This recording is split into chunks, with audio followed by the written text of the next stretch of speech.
Hi guys, আসসালামু আলাইকুম। আপনারা কেমন আছেন? আমি আলহামদুলিল্লাহ ভালো আছি। সবাইকে নববর্ষের শুভেচ্ছা। তো আজকে আমি পহেলা বৈশাখে একটা গান গাবো। গানের পিছনে একটি কাহিনী আছে। আমি যখন ক্লাস 8-এ পড়ি তখন স্যাররা সপ্তাহে একদিন গানের ক্লাস করতো। তো আমি হুট করে আমার বান্ধবীদের সাথে যে নাম দিয়েছিলাম শখের বসে, নাম দেওয়ার পরে স্যারে দেখা গেছে কয়েকদিন আমি যাই আবার যাই না, তখন স্যারে 12টার কিছুক্ষণ আগে ক্লাসের রুমে দাঁড়ায় থাকতো, কে কে গানের ক্লাসে আসবে কে কে আসবে না এগুলো পরীক্ষা করতো। তো আমি নাম দিয়ে পুরো বেকায়দায় পড়ে গেছিলাম, কারণ 12টার পর থেকে 1টা পর্যন্ত ক্লাস করতে হবে। আর ওই টাইমে আমার প্রচণ্ড ক্ষুধা লাগতো, আমি কখন বাসায় যাব আমার টেনশন থাকতো সেইটা।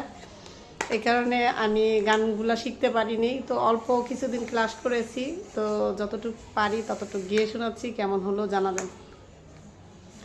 এসো হে বৈশাখ এসো এসো, এসো হে বৈশাখ এসো এসো, তাপসু নিঃশ্বাসে বায়ে মোমো সুরে দাও উড়ায়ে, তাপসু নিঃশ্বাসে বায়ে মোমো সুরে দাও উড়ায়ে, বছরের আবর্জনা দূর হয়ে যাক যাক যাক, এসো এসো, এসো হে বৈশাখ এসো এসো।